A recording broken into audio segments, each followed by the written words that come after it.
stars above. For hearts long lost and full of fright. For those alone in blackest night. Accept our ring and join our fight. Love conquers all with violet light. And bless them to restore those who have fallen from glory. There is no good or evil in light or darkness. It does not exist. If there is justice in this world, it may well lie in love and nothing else.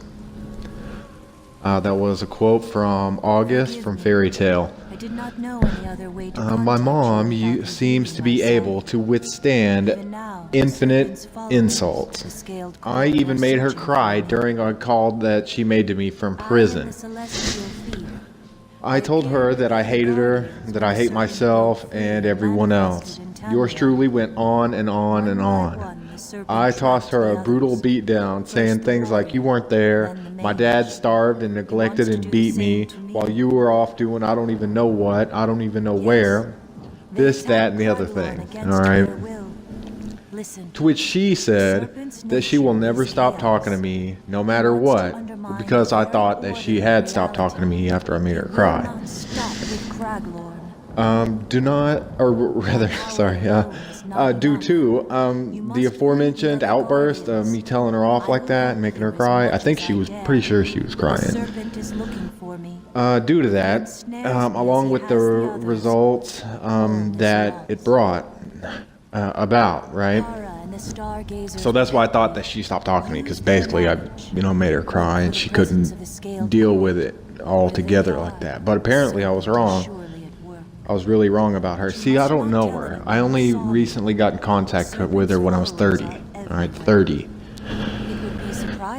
She left when I was 2, and I didn't see her again until I was 18. Then I only lived with her for a year. Then she ran off and left me in the middle of nowhere alone.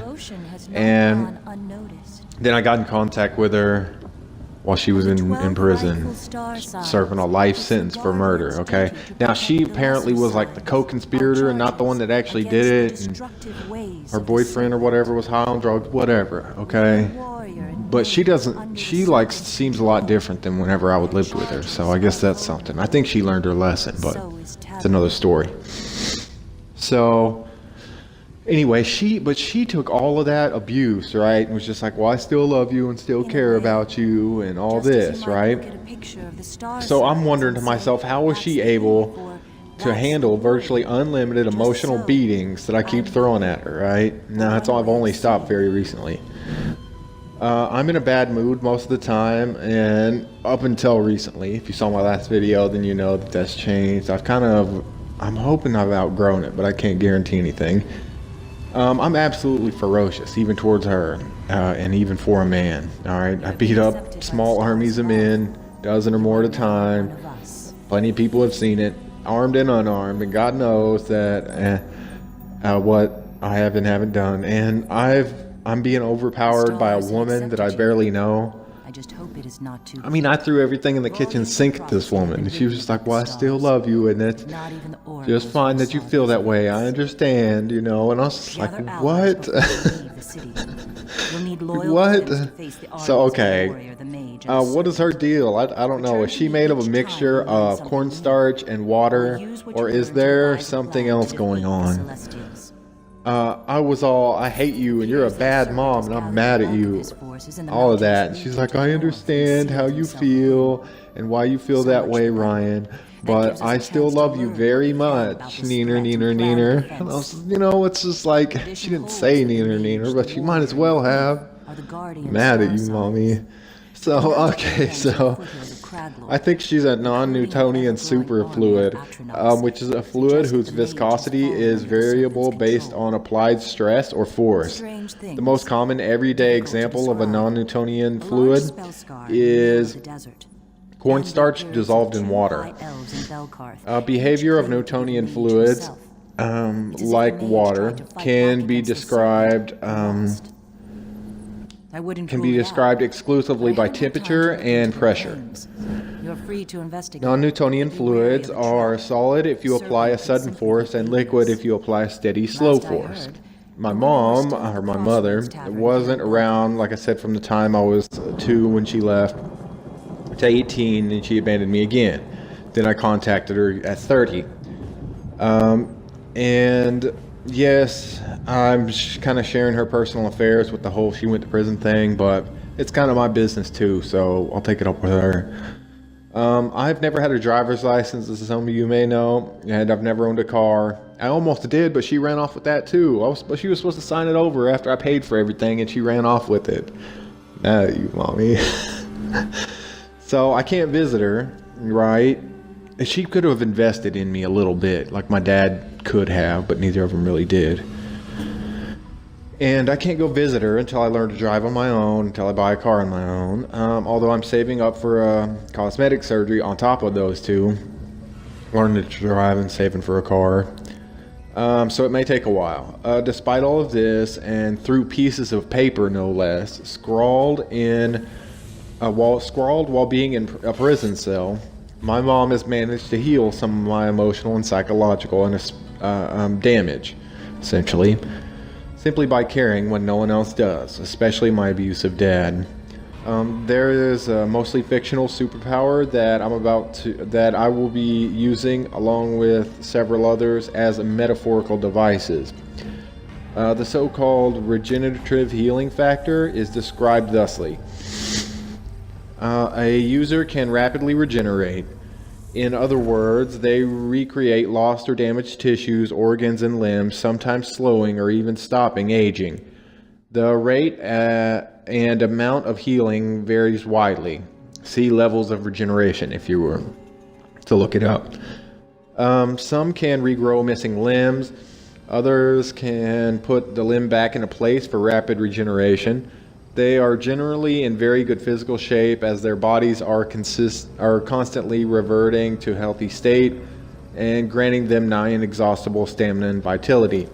At higher levels, users can regenerate not just their cellular tissue, but also their DNA, undergoing genetic mutations and breakdown, undoing genetic mutations and breakdown, as well as maintaining one's youth by extending telomeres. Telomeres are interesting. I thought about doing a video about those, but I don't think I will. This also gives them immunity to diseases and infections, undoing any unwanted symptoms, as well as providing a form of self-sustenance, foregoing the need for oxygen and food intake. Think like Wolverine. Think twice before you cross me. If advanced enough, the ability will cause the body to cease aging as the cells are regenerating and dying in equilibrium, granting immortality. Regeneration differs from wound healing, which involves closing up the injury site with a scar. However, my mom seems to be able to work through and around all my scars. The way that she just laughs and laughs while I'm talking to her, I don't know, there's something about it. I very rarely laugh or smile unless I'm talking to her or reading one of her letters, pretty much. I mean, unless I'm by myself, and then I do, but otherwise not really. Interestingly enough, philia often translates as brotherly love, the Greek word, and is one of the four ancient Greek words for love, those being philia, storge, agape, and eros. In Aristotle's Nicomachean Ethics, philia is usually translated as friendship or affection. The complete opposite is called a phobia. I know philia love, which is probably just an extension of my own protective instincts and a desire to be violent, or just raw empathy, depending on the situation. I.e., I give my brother some food because he's hungry, because if I was hungry I would want food. Or I throw somebody a beat down because he messes with my brother, because that's my brother, not his. You want some, you get some. So, okay, that's what I think it is. Correct me if I'm wrong. So, agape is a Greco-Christian term referring to love, the highest form of love, charity, the love of God for man and of man for God. The word is not to be confused with philia or brotherly love, as it embraces a universal, unconditional love that transcends and persists regardless of circumstance. The noun form first occurs in the Septuagint but the verb form goes back as far as Homer, translated literally as affection, as in greet with affection or to show affection for the dead. Other ancient authors have used forms of the word to denote love of a spouse or family or affection for a particular activity, in contrast to eros, which is an affection of a sexual nature. Within Christianity, agape is considered to be the love originating from God or Christ for mankind. In the New Testament, it refers to the covenant love of God for humans as well as human reciprocal love for God. The term necessarily extends to the love of one's fellow man. Some contemporary writers have sought to extend the use of agape to non-religious contexts. For the record, the superpower love empowerment is the ability to empower by love. Subpower of love manipulation, variation of bond empowerment, and emotion empowerment. Opposite of hate empowerment, my dad's specialty. Users become stronger, faster, more durable, etc. by love of oneself and others, possibly unlocking abilities related to the affinity and enhancing their existing powers. Some users may be able to draw sustenance from love or even slow or stop aging. My super mommy seems to be a real-life star sapphire, which are the purplish, pinkish lanterns of love.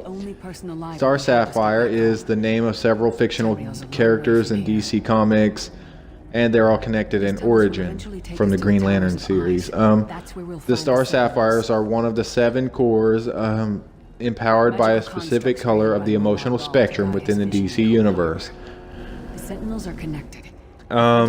They were first formed by the Zamorans, which at the conclusion of the Mystery of the Star Sapphire storyline, and their ability comes from the violet power rings which wield the power of love. At present, the Star Sapphires have only been depicted as being females. Their color is pink or violet. Does that say violet? Okay, well, it's basically pink, okay? It's like pinkish purplish color, all right? Extreme violet would be another way of putting it. It's paradise compared to vivid violet also, okay? So, pink is a pale red color named after a flower of the same name. A lot of people don't know that. And it was the first used as a color in the late 17th century. And it's most often associated with charm, politeness, sensitivity, tenderness, sweetness, childhood, femininity, and the romantic. It is associated with chastity and innocence when combined with white, but associated with eroticism and seduction when combined with purple or black. As I was saying, my formerly absentee mother seems to have several special super mommy powers, and I'll continue to go over them. My mom is so very positive. I'm more of a mixture of negative and positive. My dad is super negative, and I'm mostly a negative mixture of both, okay?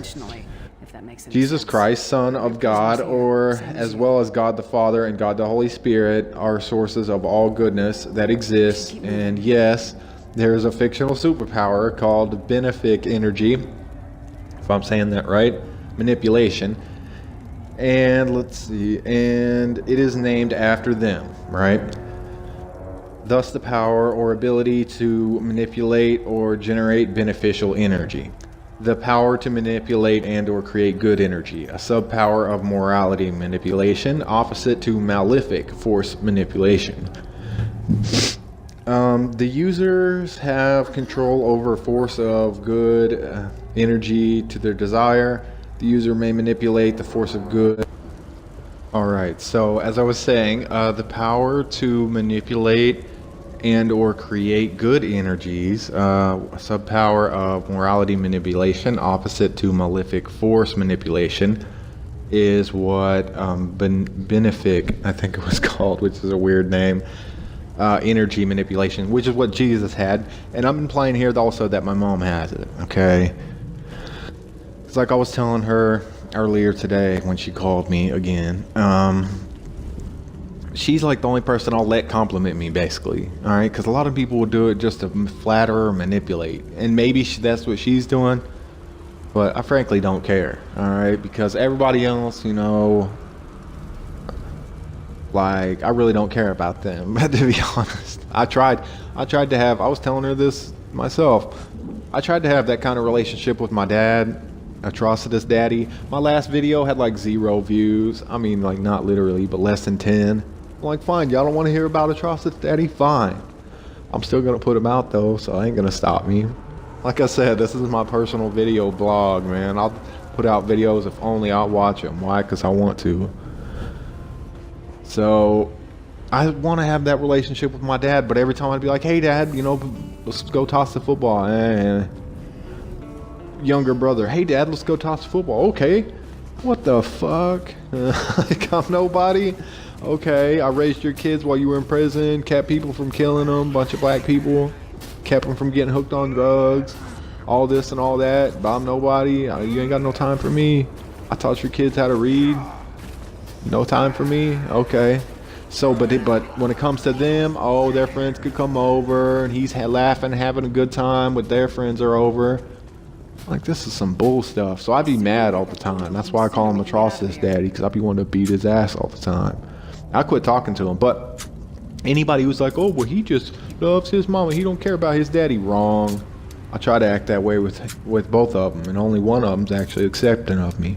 So that's why I say she has benefit, whatever, force manipulation, positive force manipulation, love manifestation, whatever you want to call it. Okay, so along with my mom's many star sapphire powers, there are a few of the following. Rage immunity. As rage is the opposite of love, their violet light is unaffected by it. In fact, it can shut down the red power ring if the wielder is made to feel love. Avarice immunity. True love cannot be affected by greed, so orange light constructs can absorb it. I will have more on these things later. Perhaps 2 of the most important super mommy powers for our relationship as it stands are these. Limited cellular regeneration. This ring has a limited ability to heal physical injuries, and this seems to be a feature held over from the previous incarnations of the ring. Star sapphires can use the ring to repair minor injuries in herself and others. And of course, the way that she reacts to me, my mom, is as though she is standing right here where I'm at, right? And one of her powers is wormholes and spatial warps. The ring grants the wearer the access to wormholes in space, enabling the ring wielder to rapidly cut space and time distances needed for transport. Black holes can be navigated by experienced ring wielders. I've been your host, Forgotten Furion. I don't know how many times I've been crossed off the list and left for dead. I guess when it first happens, the day you were born, you're gonna lose count. Well, I love you bunches, mommy. A star sapphire ring grants its new user thusly. You have great love in your heart. Welcome to the Star Sapphires.